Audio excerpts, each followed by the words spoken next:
तो आप सबने पेपर का लेवल और क्वेश्चन तो देख ही लिए होंगे यूट्यूब पे कि कैसा रहा। और जिन्होंने दे रखा है एग्ज़ाम, उन्होंने तो अच्छे से ही उनको लग गया होगा पता कि कैसा एग्ज़ाम था और पेपर का लेवल क्या था। तो क्वेश्चंस काफ़ी टाइम टेकिंग आए हुए थे।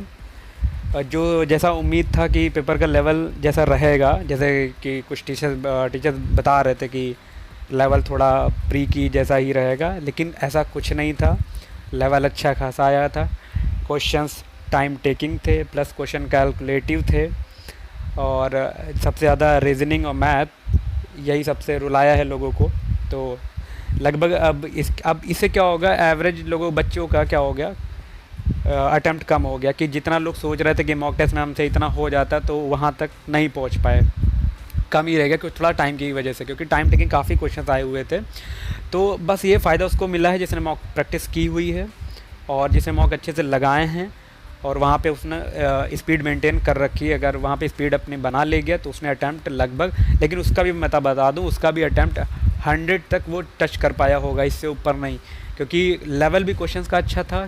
तो क्वेश्चंस स्किप करने वाले भी थे, ऐसा नहीं था कि स्पीड अगर आपकी अच्छी ही है तो आप 100 प्लस भी कर लो। हाँ, थोड़े बहुत हो सकते हैं स्टूडेंट जो किए भी हों, 100 प्लस भी किए हों, तो उनका तो ठीक ही है।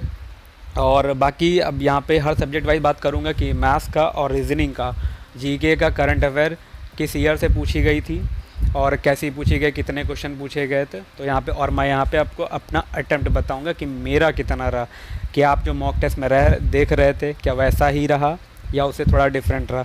ऑब्वियस ये बात है, पेपर का जब लेवल थोड़ा चेंज हुआ था तो मार्क्स का भी डिफरेंस आ जाएगा। तो मैं आपको उसके बारे में बताता हूँ कि क्या रहा।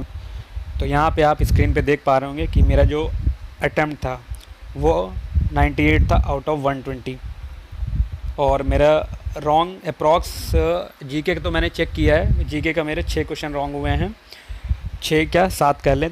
और तो यहाँ पे मैं ओवरऑल 8 से 10 रॉन्ग मान रहा हूँ। हो सकता है कि मैथ्स और रीजनिंग में कोई ना कोई सिली मिस्टेक हो गई हो उस वजह से। तो एग्ज़ाम का जो लेवल था वो मॉडरेट टू टफ़ कहूँगा मैं। लेवल तो यही मुझे नज़र आ रहा था कि बिल्कुल वहाँ पे टाइम की इतनी कमी पड़ रही थी कि अगर कोई जीके का क्वेश्चन अगर थोड़ा दिमाग लगा कर भी करना चाहे, जैसे मालूम नहीं पड़ा हुआ है, तो अगर उस पर थोड़ा इधर रिलेट करके क्वेश्चन करना चाहे तो वो भी नहीं कर पा रहे थे, क्योंकि उसके ऑप्शंस भी कुछ रीड करने में टाइम जा रहा था। तो क्वेश्चन को स्किप करना ही समझदारी वहाँ पे थी, तो उन क्वेश्चन को स्किप किया गया। बाकी जो एक बार में आ रहा था उसी को टच किया है क्वेश्चंस को। यही चीज़ रीजनिंग में भी थी। रीजनिंग के मैंने 2 सेटिंग अरेंजमेंट के क्वेश्चन छोड़े हैं, और मैथ्स का मैंने एक क्वेश्चन छोड़ा है सीआई का क्वेश्चन। तो वो मुझे काफ़ी टाइम टेकिंग लग रहा था और टाइम मेरे पास था नहीं।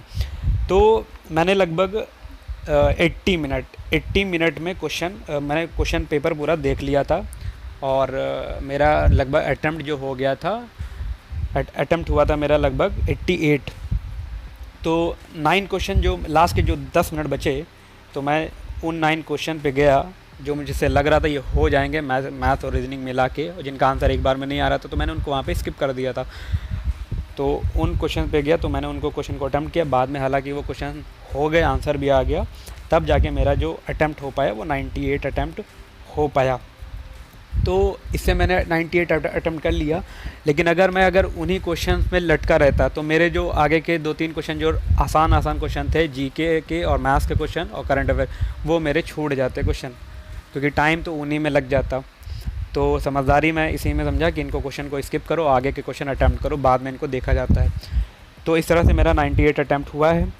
तो बाकी तो सब्जेक्ट वाइज जो क्या लेवल था तो उसकी बात कर लेते हैं। तो यहाँ पे मैथ्स का जो लेवल था वो काफ़ी कैलकुलेटिव था, टाइम टेकिंग भी था, और रीजनिंग के जो कोई मैक्सिमम क्वेश्चन जो थे वो सेटिंग अरेंजमेंट टॉपिक से पूछे गए थे और लॉजिकल से पूछे गए थे, जो कि उसका पैराग्राफ ही बड़ा था। उसको आप क्वेश्चन को पहले पढ़िए पूरा, तब जाके आप आंसर उसका फाइंड आउट कर पाएंगे, और उसको पढ़ने में टाइम काफ़ी जा रहा था, इस वजह से काफ़ी टाइम लग गया। जीके जो था वो मॉडरेट था, क्योंकि कुछ क्वेश्चन उसमें थोड़े बहुत आसान भी मिलेंगे। करंट अफेयर के भी 3 से 4 क्वेश्चन आसान भी थे वहाँ पे। और करंट अफेयर जो आया था वो 2021 का करंट अफेयर पूछा गया था, 2021 का।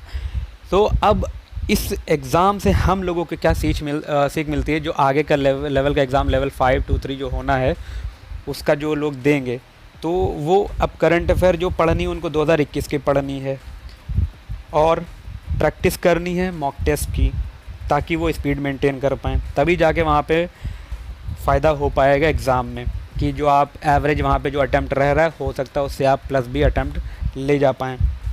तो बस अब प्रैक्टिस चाहिए, जो पढ़ रखा है बस उसी को रिवाइज़ करते रहे। जीके जो है, जीके सॉरी करंट अफेयर पूरा 2021 का रिवाइज़ कर लीजिए, क्वेश्चन वहीं से आना है।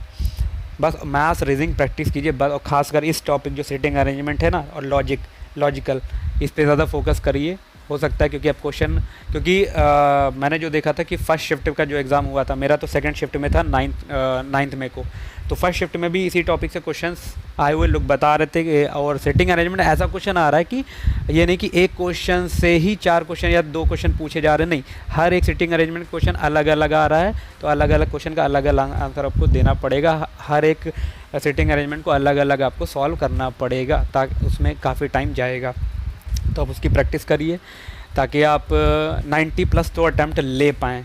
और अगर मैं इस जैसे जो एग्ज़ाम हुआ है, अगर मैं इसकी बात करूं, अगर किसी का 80+ अगर 80 भी स्कोर यहाँ पे बन रहा है तो उसका स्कोर अच्छा माना जाएगा, क्योंकि लेवल काफ़ी अच्छा था। क्योंकि मैंने आपको एक मॉक अपना दिखाया था जो कि टेक्स्ट बुक का था, तो उसमें मेरा जो स्कोर था वो 86 आया था आउट ऑफ 120, लेकिन उसमें परसेंटाइल जो मेरा था, वो परसेंटाइल जो था वो 99 पॉइंट समथिंग चल रहा था।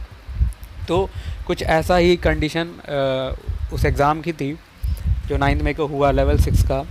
तो बस आपको अपने परसेंटाइल पे काम करना है। परसेंटाइल इन द सेंस, कहने का मतलब ये है कि आप जिनके बीच में एग्ज़ाम दे रहे हैं आप उनसे बेहतर करिए।